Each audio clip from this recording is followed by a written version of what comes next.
Бүгін Россияда фән көне билгеләп үтелә. Оның тарихы Петр I вакытларына барып тоташа.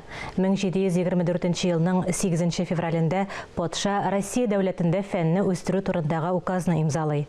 Татарстан радиосының иртәнге турыдан туры эфиры илдә фәнне үстерү тарихына, Татарстан фәннәр академиясенә нигез салыну, хәзерге шартларда фәнни эзләнүләрнең нәтиҗәлелеген күтәрү мәсьәләләренә, милли традицияләрне яңартуда фәннең әһәмиятенә багышланды. Галимҗан Ибраһимов исемендәге Тел, әдәбият һәм сәнгать институты директоры Ким Миңнуллин туган телләр һәм халыклар бердәмлеге елында башкарылган эшләргә йомгак ясады. Институт эшчәнлегендәге башка юнәлешләр белән дә таныштырды. Студия кунагы безнең дә берничә сорауга ачыклык кертте. Ким Галимович, хәерле иртә. Татар академик фәненең юл башы кайчанга барып тоташа?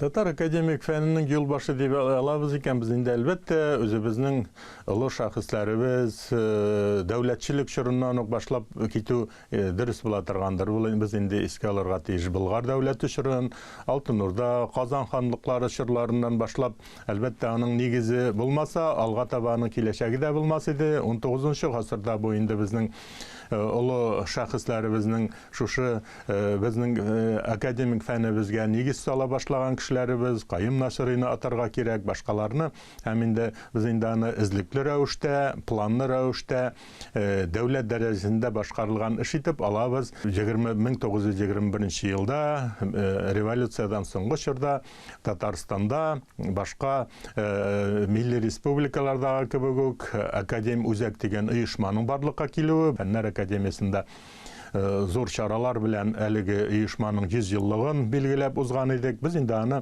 академик фән дип шул вакыттагы аерым оешмалары булган, олы планнар белән эш итә торган шушы чорны атыйбыз. Ә инде тагын да яңа чорга бәйлибез икән, без инде аны 1991 елда формалашкан, төзелгән Татарстан Республикасының Фәннәр академиясе һәм инде аның составында булган, içinde булган фәнни оешмаларны атап китәргә кирәк. Безнең Тел, әдәбият, сәнгать институты да әлеге Татарстан Фәннәр академиясенең әйдәп баручы оешмаларыннан дип исәплибез. Бүген фән көненә багышлап нинди чаралар, нинди формада үтә? Безнең республикабыз президенты Рөстәм Нургалиевич ел сайын фәнне җитәкләүче аерым җитәкчеләр белән очрашу, менә әле бүгенге көндә шундый ук чаралар бара республикада. 8 февральдә без Фәннәр академиясендә ел сайын улы җыелыш утырышта республика җитәкчеләреннән вәкилләр белән үзебезнең фәннең бүгенге торышы, киләчәге һәм инде яшь буын белән, кадрлар белән тәэмин итү, финанс мөмкинлекләре, менә шушы рәвешле ел сайын академик фәннең торышына бәйле рәвештә олы сөйләшүгә чыгу гадәте бар. Без инде аны шушы көннәрдән башланган чараны үзебезнең ел йомгакларына бәйләп алып китәбез. Алдагы көннәрдә безнең бик күп чараларыбыз планлаштырылган. Ул инде Татарстан күләмендә нигездә районнарга да чыгып, үзебезнең зур проектларыбызны җәмәгатьчелеккә җиткерү юнәлешендә күп санлы чаралар планлаштырылган. Ел йомгаклары рәвешендә менә шушы турыдан туры фән көне аның башлангычы булып тора. Сезнең институтта узган туган телләр һәм халыклар бердәмлеге елында үткәрелгән чараларны ничек бәяләр идегез? Ел дәвамында безнең шактый гына матур чаралар узды, олы эшләребез башкарылды. 21 елда институтта 100дән артык исемдәге китаплар дөньяга чыгарылды. Буларның бик күп өлеше туган телебезгә, гомумән телләргә багышланган китаплар.